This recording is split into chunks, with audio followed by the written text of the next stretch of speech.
And we are live. It's a plum pleasing pleasure to speak to. I used to know this kid when he was fat, right?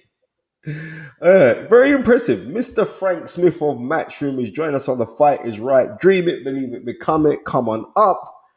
Frank, there's a lot to talk about right now, my friend. The CEO of Matchroom Boxing, and there is a lot to speak about right now. I don't know where you want to start, but I know that we have a fantastic show on Saturday, the 20th in Dublin in the free arena. Let's just elaborate on that because Terry Harper and that Bracas fight is a fight, you know. You firstly, just to jump in though, you knew me when I was fatter, still a little bit fat, but fatter, you know. So that's where it all started. Frank, seriously, you've chopped a lot of weight. I think it's when Frank Warren was jibbing you about you being a little fat boy, and then you said, "Nah, I'm not having that, man." You started hitting the road. I thought, I'm sure I drove past you. I thought I was looking at Rocky Balboa, but anyway, it's another story for another day, mate. Nice, mate. Good to be on. Good to speak to you. Yeah, looking forward to a massive weekend in Dublin. It's unbelievable that it's taken this long to do a big show here. You know, it's been 9 years since, I think 9 or 10 years since we did the last show here with Matthew Macklin at the Three Arena. So to be back in Dublin, 9 years, yeah, yeah, 9 years, 9 years for a massive show. Katie Taylor's homecoming, and as you say, a stacked undercard as well. You know, from Gary Cully on there, Breakhouse against Terry Harper for the world title. Metcalf against Hogan is a brilliant fight. Agyarko's on there. Thomas Carty's on there. You know, Paddy Donovan, Maisie Rose as well. 8 fights, stacked card from top to bottom, and it's gonna be a big night. It is going to be a big night. I want to talk because you just mentioned his name as well. Gary Cully, the lightweight, who's 6'3", ridiculous, right? I've done a lot of work when he was boxing on the ESPN. I was calling the fights for ESPN Plus. Very talented fighter, man. Southpaw, tall, the diva. And yeah, I got high hopes for him. What's your thoughts on Gary Cully?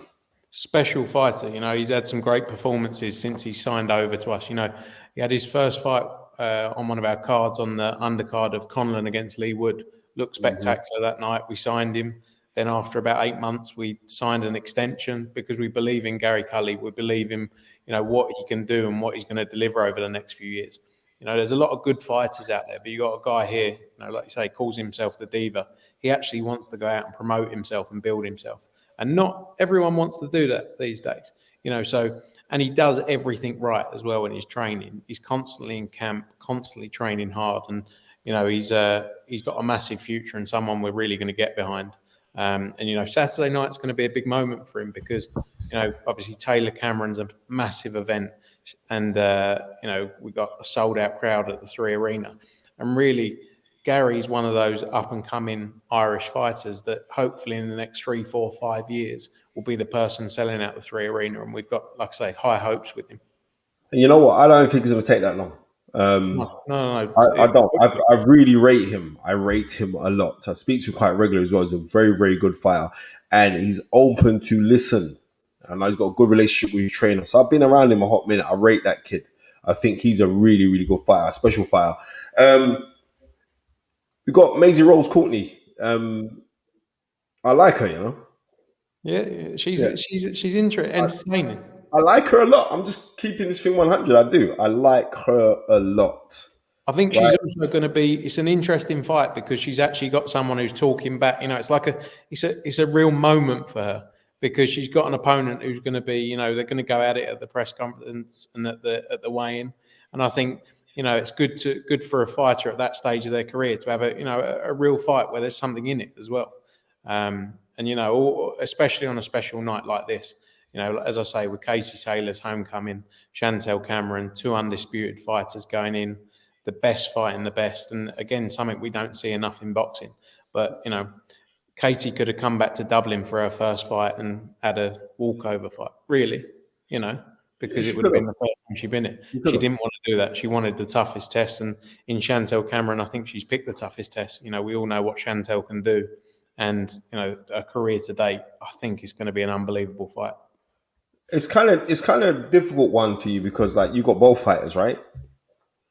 Yeah, yeah, but at the same time, it's good for us as promoters. We want to deliver the biggest opportunities, right? So we have relationships with both the fighters. Essentially, when they get in the ring, though, we can't do anything. We're sitting there watching just like everyone else.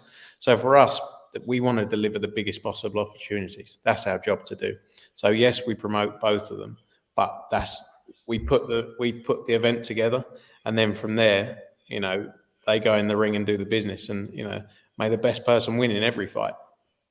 Listen, 100% because like Katie Taylor's no joke. She's never right from the beginning of how she started. She's been no joke. I know it's gonna be difficult. I'm not gonna ask you to go choose a winner, right? I'm saying like, how far do you see this fight going? I think I think it goes to points. I think it's going to be a 10 round tear up. I think it's going to be one of the best fights we see. We all talk about the Taylor Serrano fight as well, which was just over a year ago now. But I think this will be a tremendous fight, and I think both of them are really up for it. There's not a fight you could get up for more, and I think we're going to see the best of both of them on Saturday night. Because this is the first time ever, male or female boxing history, that we've seen two undisputed fighters clashing, who in the four belt weight era, which is amazing. So for female boxing, we saw a great standout fight last year with when Clarissa Shields came over here, right? That was in beating Savannah Marshall. But this is the first time ever, like me being like looking at this historically, this is a very, very special night that Matchroom have been involved in. How does that make you feel, Frank? Yeah, like I say, we want to deliver the biggest nights. Our business is about putting on shows, and the biggest shows and the best shows week in, week out. We just come off the back of Guadalajara on May 6th with Canelo and Ryder. Unbelievable, 60 odd thousand people there. And to come to Dublin and a sold out 3 arena. We obviously tried hard to do it in Croke Park. It didn't quite come together. Hope maybe something in the future, but you know to be involved in these events, these special events, as you say, two undisputed current day fighters coming together. Crazy. It's crazy, bro. It's crazy, but it's also great to see, and respect to the two of them, because, like I say, they didn't have to take this fight, either of them. It's the fight we all wanted, but how often do the fights we all want not happen? So yeah, respect to the both of them, because it all comes back to them. They're the ones getting in the ring and doing the business, and they want to fight the best, each of them, and fair play. Right. There's been a lot of talk regarding Matchroom. Like, you've been focusing so much abroad that you've forgotten about on the home turf. I think this show that you'll be putting on this Saturday kind of is a finger on lips time where nobody can really complain. It's an epic show that you're putting on. It's a fantastic show. Like, how do you answer the critics who are saying like Matchroom have kind of taken their eye off the ball, or that Matchroom are seeing other promoters who are other broadcasters like as a massive threat, and like all your fighters now, as soon as they get a inkling of a whim to leave, then they leave? How would you answer that? Look, I think you have to look at, our business is a global business. It's about building a global powerhouse in boxing and delivering the biggest possible opportunities to our fighters. If that means that British fighters go and fight in the US, go and fight in the Middle East, go and fight in Malaysia, for example, then that's great. If we can deliver the best possible opportunities for the fighters, we're not taking our eye off the ball at all. You got this weekend, as you say, you got Wood Lara coming up just 2 weeks later. You got Sonny Edwards, who we just signed, who's one of the biggest talkers and one of the only male world champions in the UK, is making his DAZN and Matchroom debut on June 10th. We're fully focused on the UK. You only have to look at the talent we've signed recently as well, whether that's Pat McCormack, whether that's Peter McGraw, whether that's Galal Yafai, Gary Cully, who we've gone into a lot of detail, Dalton Smith. We're more than ever focused on UK Irish boxing, and will continue to be so. There's competition in the market. Competition's great.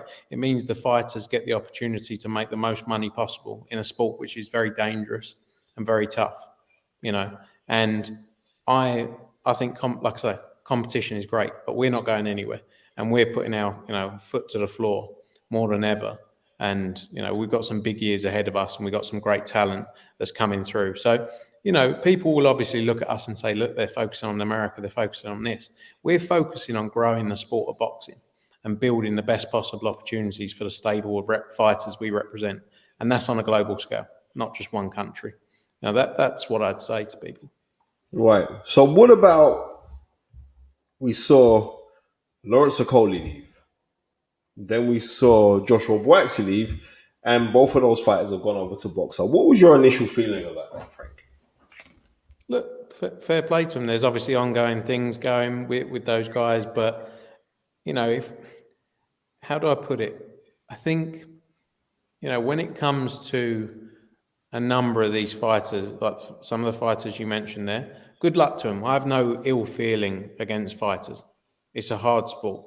I think it's difficult when you work with someone from day one, right? And you put a lot of effort into someone and then they go, but that's life. We've been here before, we've seen it, and I'm sure it will happen again.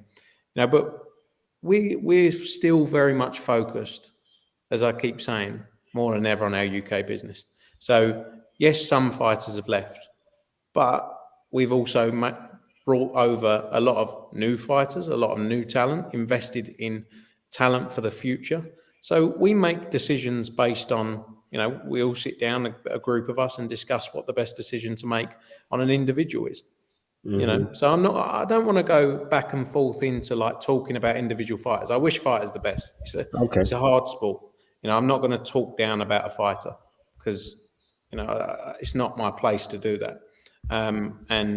But we're very much focused on the growth and long-term ambition of British and Irish boxing. And you can see that by the fighters we've invested our money in over the, recent period. Okay. So with recently, fortunately over on the weekend, we had Eddie Hearn on our show, and I don't think you know that guy. You know him? Right, him. Well, that guy, right? He's a slightly bigger, more flamboyant version of me. He's a slightly bigger version of a lot of people, right? Well, I'm not talking about in what departments because there's no contest there, right? But what I'm trying to say to you, it goes. But I would say, like Eddie Hearn speaking about recently on the development or the non-development between Frazer Clarke and Fabio Wardley, and Frazer being pulled from the purse offers and stuff. We recently just heard Ben Shalom come out with a statement to I think it was Daniel Flexen on Seconds Out about what was going on. Is there an agenda behind this between Matchroom trying to, I don't know, put the spoilers on DAZN and therefore he's doing it in reverse to you guys? Not really. Look, we're all competitors. That's the reality of we're all competing, aren't we? In a small market. It goes back to the point about the fighters. We talk about this Frazer Clarke, Fabio Wardley purse bid. The reality is, and all that came down to was Ben Shalom, boxer, Sky, whoever it was, didn't want Frazer Clarke to box on DAZN. Was that because you was going to win the purse bid? I don't know, but that's the great thing about purse bids. We might have won, they may have won, someone else might have won. But it gives fighters the opportunity to make the maximum amount of money, again, in a sport that is tough, dangerous, and they deserve to make every penny. So whether it was we won, whether it was, Boxing Social were going to put in a bid for it, I'm sure Sky and Boxer would have put in a bid for it. Maybe Queensbury and Frank Warren would have put in a bid for it. Maybe Channel 5 and Sowlands would have put in a bid. It's not just the two of us in this market, and it's not just the two of us bidding. Everyone, all British Boxing Board of Control promoters would have the opportunity to bid. So it's a case of they thought, yes, we would win the bid. And I think we would have won the bid. But they didn't want to run the risk of Frazer Clarke boxing on DAZN. But that's not the good of the fighter. That is in no way thinking about the fighter. That's thinking about, we've invested this amount of money. But in some ways, I'd rather they just came out and said, we just didn't want him to fight on DAZN. Would have been much easier, and more people would have gone, fair play. I'm not saying it's right, but that's the reality of it. Because otherwise, you just contradict yourself saying 20 different things, which are all wrong. Okay. Recently, I heard you in an interview. I think it was on IFL. And you said that there are people inside this game right now that they won't be here in like, this is for the long haul. It's not a sprint, it's a marathon.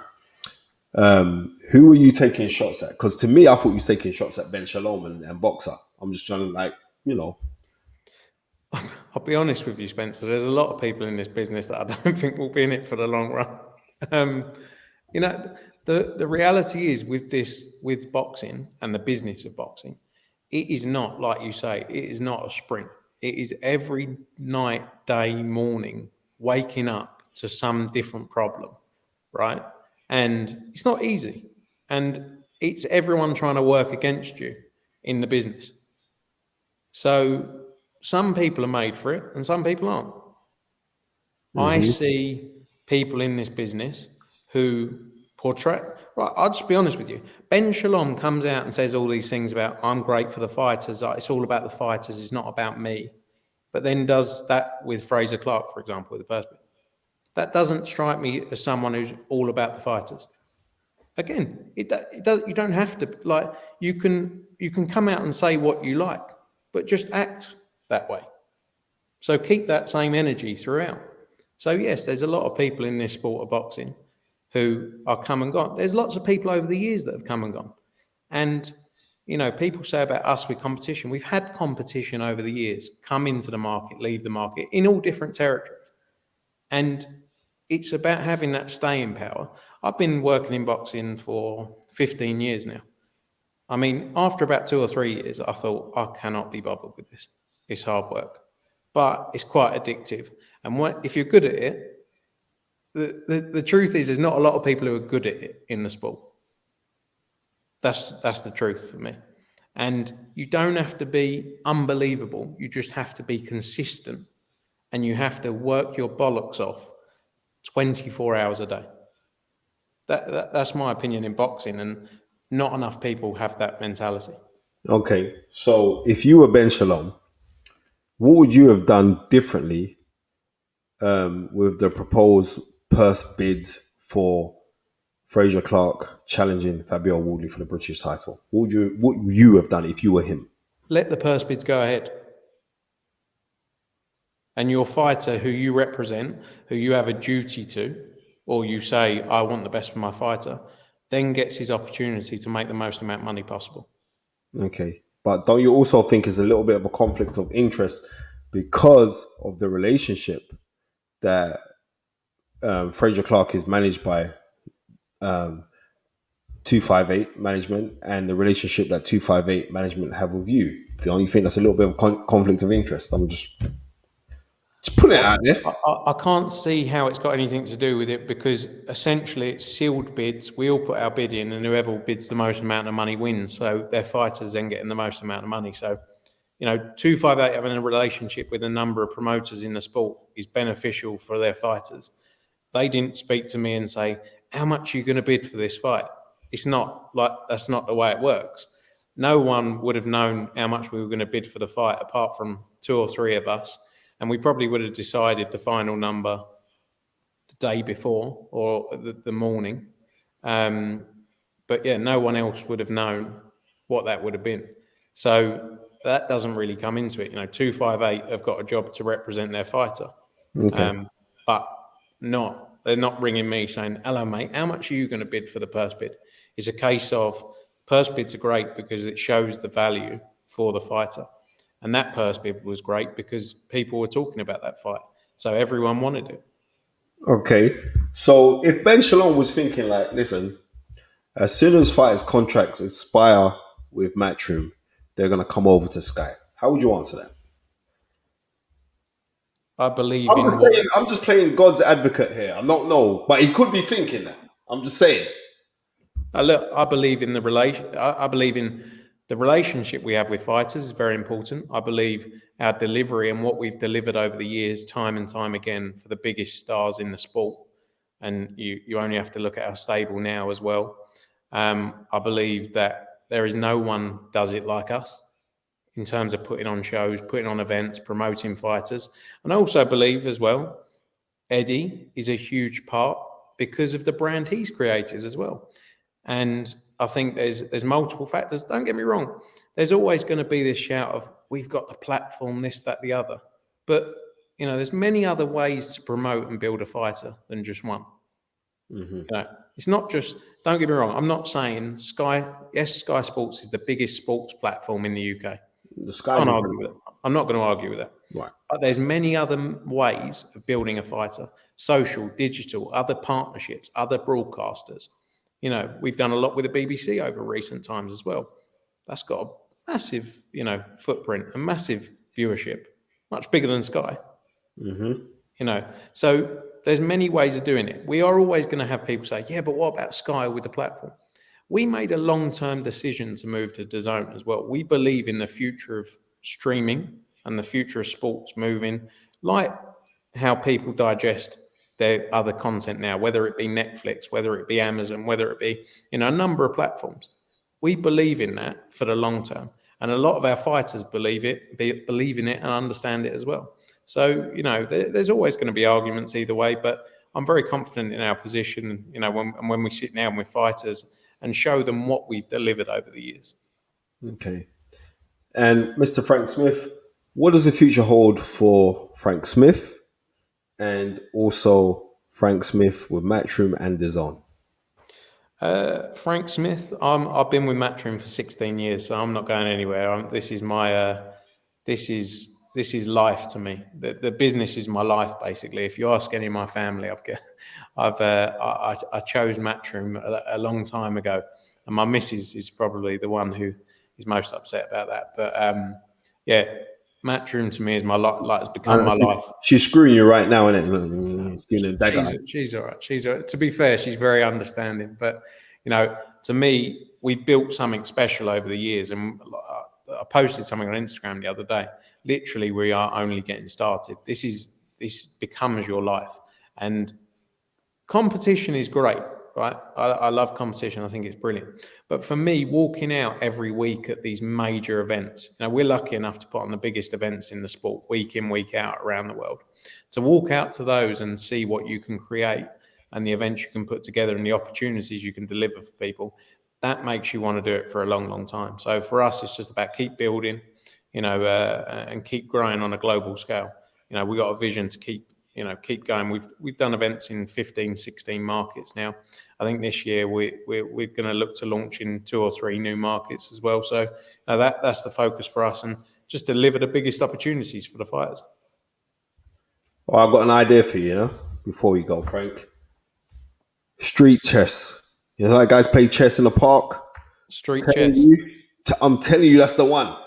Remember, you got it from me. I'm going to pattern that, but I'm telling you, I'm not going to take my eye off the ball of boxing, because if I do, then it will have some problems. But I'll let you do the street chess, and we can come to some kind of arrangement. That or marbles, mate. I'm telling you. I like marbles. I'm a big fan of marbles. Yeah. October time, we can have a Conquer World Championships. Come on, man. I can see it right now on DAZN. Tony Bellew and Addy promoting it, right? Did you say Conkers? Conkers, mate. What's that one? Yeah. That's a great game. The Matchroom Conkers World Championship. I'm telling you now, and we've got it on film, so you nicked the idea, I'm suing. But Frank Smith, it's been a plum pleasing pleasure. Before you go, you got to end in the famous words of dream it, believe it, become it. Can I get that from you, please? Dream it, believe it, become it. Coming up, Mr. Frank Smith, thank you so much for joining us on The Fight Is Right. and good luck for the weekend, because I surely will be tuning in. And you need to get Tundi to do the watch-alongs for DAZN, because you ain't seen a better guy call fights than him. I'm telling you that now. Peace, two fingers, we out.